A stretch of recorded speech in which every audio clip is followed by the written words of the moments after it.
détenu, il ne salue pas, il observe. Capitaine, nous avons besoin de vous pour une affaire délicate. Une simple formalité, rassurez-vous. Veuillez vous asseoir. Dreyfus s'installe. Dupaty pose une feuille blanche devant lui. Vous allez écrire sous ma dictée. À vos ordres, mon commandant. Parfait, commençons. La pièce est silencieuse. Derrière Dreyfus, 3 hommes en uniforme observent sans un mot.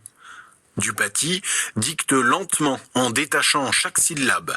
Des phrases étranges. Ayant été avisé que vous désiriez me voir, je vous adresse quelques renseignements.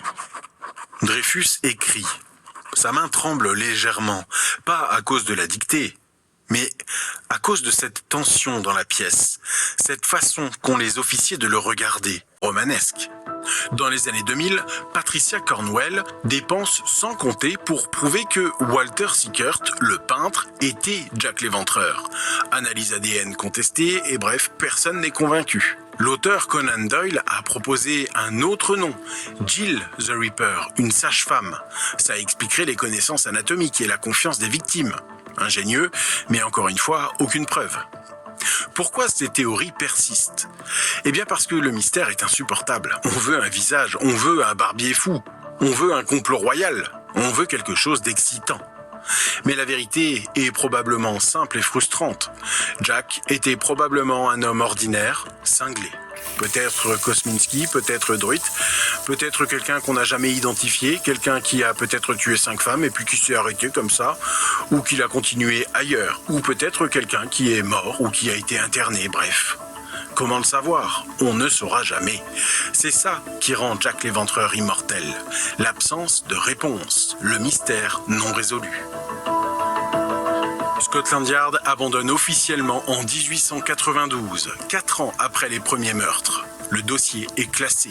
Jack l'Éventreur restera un mystère. Mais certaines personnes n'ont jamais accepté ce mystère. Au fil des décennies, une véritable discipline s'est créée, la ripérologie. Le terme apparaît dans les années 1970, mais le phénomène est plus ancien. Dans les années 1920, des journalistes, des amateurs fouillent les archives. Ils retrouvent des documents policiers oubliés et ils proposent de nouvelles théories. Ces chercheurs ont fait un travail considérable. Ils ont retrouvé des pièces que Scotland Yard avait perdues. Sans eux, on en saurait beaucoup moins aujourd'hui. Évidemment, il y a aussi beaucoup de délire, des théories farfelues, obsessionnelles.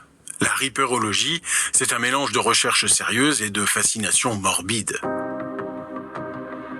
Parlons maintenant de ce que cette histoire de Jack l'Éventreur a concrètement changé. Avant 1888, le quartier était plutôt invisibilisé. Personne ne voulait en parler, tout le monde voulait l'oublier. Mais Jack fait exploser cette indifférence. Whitechapel devient célèbre. Des journalistes débarquent, soudain on découvre l'horreur, des asiles, les taudis, la misère. Cette visibilité accélère donc les réformes. Dans les années 1890, on détruit les pires taudis, on construit des logements sociaux, et puis la police a changé. Scotland Yard sort humilié de cette affaire. Alors elle se réforme. Bon, soyons précis, les réformes étaient déjà en cours. Francis Galton travaillait sur les empreintes digitales depuis déjà presque 20 ans. La photographie judiciaire commençait à se développer aussi. L'affaire Jack l'Éventreur n'a donc pas déclenché ces innovations, mais elle a servi de catalyseur. L'échec cuisant de Scotland Yard face à Jack l'Éventreur a accéléré l'adoption de ces nouvelles méthodes. En 1901, le service d'empreinte digitale devient officiel. La photographie systématique se généralise. Les fichiers s'organisent. La formation s'améliore. L'échec a donc servi d'électrochoc pour moderniser une institution qui commençait un petit peu à devenir vieillotte. Ce que cette histoire de Jack l'Éventreur nous apprend, c'est qu'en 1888, le monde était en train de basculer. Londres découvrait la vitesse de l'information, la puissance des médias. La police découvrait un criminel qu'elle ne savait pas traquer. Et surtout, l'horreur, depuis cette époque, s'est transformée en spectacle. Jack l'Éventreur est le premier monstre de l'ère médiatique, le premier dont l'existence dépend plus des journaux que de la réalité.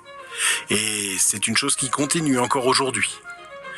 Cette histoire de Jack l'Éventreur n'a pas changé le crime, mais a changé notre manière de le consommer.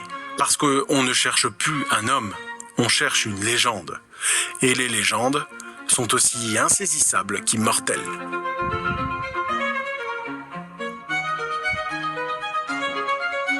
C'est la fin de cet épisode, j'espère qu'il vous a plu. N'hésitez pas à me dire ce que vous en avez pensé en commentaire et n'hésitez pas à vous abonner si ce n'est pas déjà fait. C'est le meilleur moyen de soutenir ce podcast et c'est gratuit. Merci d'avance. À dimanche prochain pour de nouvelles découvertes historiques. Ciao ciao.